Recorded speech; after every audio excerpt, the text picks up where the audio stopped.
அஞ்சலி கோர்ட்ல சொல்றாங்க, மீனாட்சி என் பொண்ணு, உங்ககிட்ட என்ன ஆதாரம் இருக்கு?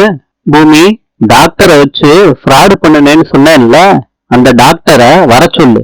யாரு உனக்கு சார்பா சாட்சி சொல்லுவா? பூமி சொல்றாரு, தனம் இருக்கா. அஞ்சலியும் பத்மாவதியும் முழிக்கிறாங்க.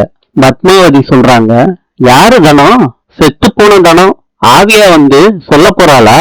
அஞ்சலி சொல்றாங்க, பூமி திருப்பி திருப்பி பொய் சொல்லாத, அது உண்மையே ஆகாது. சாகுறதுக்கு முன்னாடி தனம் உன்கிட்ட என்ன உண்மைய சொன்னாளா? அதுதானே இப்ப சொல்ல போற?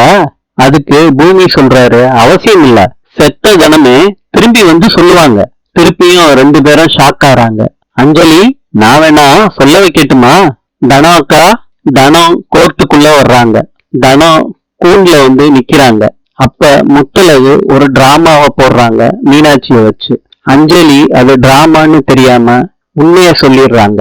சொன்ன உடனே முத்தழகு, நான் இதுக்குத்தான் இந்த டிராமாவை போட்டேன்னு சொல்றாங்க. அப்ப பேச்சு எந்திரிச்சு சொல்றாங்க, இந்த தப்புக்கெல்லாம் அவங்க அம்மாவும் காரணம், அதனால இவங்க வக்கீல் பதவிய நீங்க பறிக்கணும் அப்படின்னு சொல்றாங்க ஜட்ஜி கிட்ட. அப்ப பத்மாவதி சொல்றாங்க, நான் பண்ண சின்ன சின்ன தப்பெல்லாம் பெருசாக்கி சொல்றாங்க யுவர் ஆனர். ஜட்ஜு சொல்றாரு, ரெட்டினா ப்ளீஸ் நீங்க பேசுறத நிறுத்துங்க.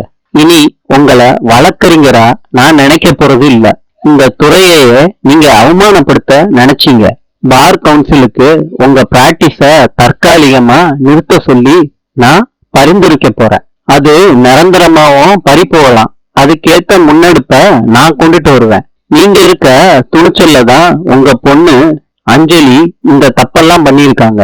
நியாயப்படி பார்த்தா உங்க பொண்ணு பண்ண எல்லா தப்புக்கும் நீங்களும் தான் காரணம். ஜட்ஜு தீர்ப்பு எழுதுறாரு.